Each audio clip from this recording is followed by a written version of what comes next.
Pontypridd was a town that lived in quiet trust, where streets and pubs carried the comfort of routine, and neighbors moved through ordinary lives unaware of the darkness that could exist in plain sight.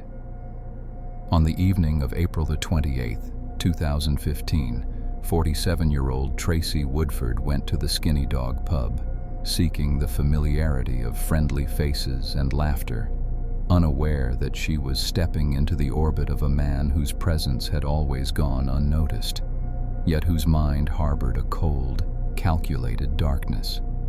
Christopher Nigel May, a former butcher, had spent years moving among ordinary residents, a figure so unremarkable that people barely noticed him. That night, he observed Tracey quietly, patiently, waiting for the right moment. When they left together, the grainy glow of the pub's CCTV captured her last steps into a life that would never return. By the next morning, concern had grown into fear. Calls went unanswered, and her absence could no longer be ignored. Police retraced her steps, following the trail to May's modest flat, tucked away on a quiet street that once seemed safe. When no answer came to the door, they forced entry, stepping into an apartment that immediately unsettled them.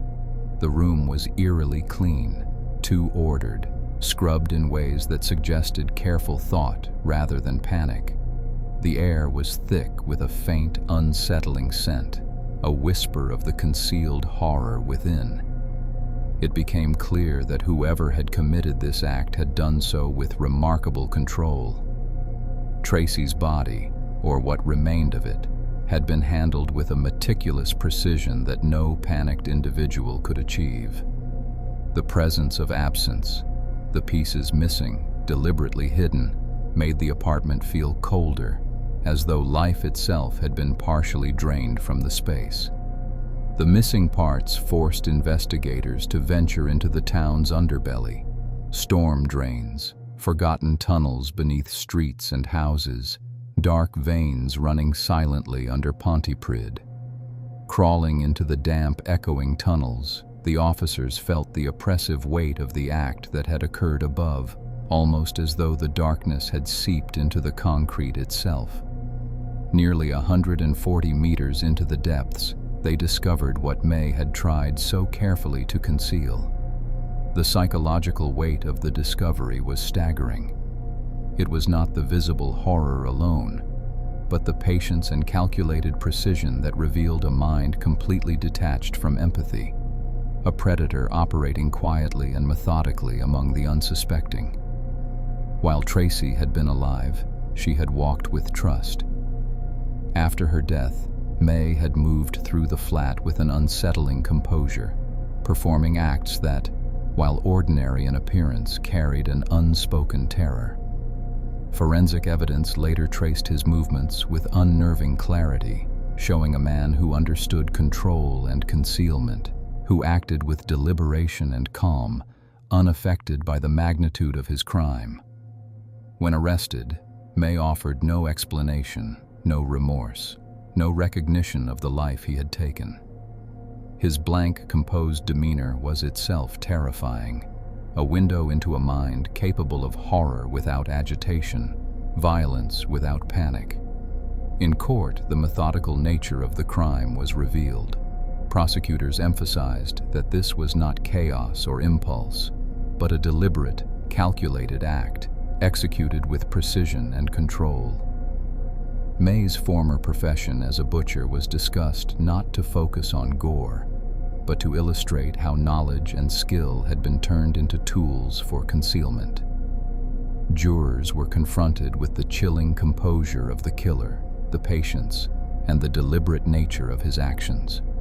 The horror lay not only in what was done, but in how completely he had detached himself from the human consequences, moving with precision, observing, erasing, leaving behind a trail of absence that spoke louder than any act itself. The jury took less than an hour to return a guilty verdict. Justice, however, did little to heal the town. Pontypridd's streets felt quieter, shadows longer, ordinary routines fractured by the understanding that a predator had moved unnoticed among them. Storm drains, once ignored, became whispered about tunnels of fear. Pubs, once warm and inviting, felt colder. Residents glanced at ordinary faces with suspicion, haunted by the realization that evil often hides behind the most ordinary masks, waiting silently, patiently, to strike. Tracey's family mourned not only her death, but the betrayal of trust she had placed in the ordinary world. Her warmth, laughter, and kindness became memories sharpened by the horror of the circumstances.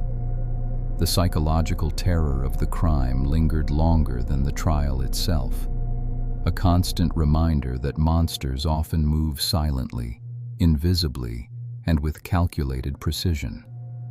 Her story remains a warning that darkness often wears an ordinary face, blends into the quiet of everyday life, and leaves devastation without a sound. Pontypridd would never forget the lesson. The quiet streets and ordinary lives could conceal unimaginable darkness, and trust, once given freely, could be betrayed in ways that leave lasting psychological scars. Even in the sunlight of ordinary days, the town remained haunted by the invisible presence that had taken one of its own and changed the community forever. Tracey's life, and the horror of her death, became a permanent reminder of how deeply evil can infiltrate ordinary life, leaving fear, trauma, and a story that chills without ever showing its most gruesome details.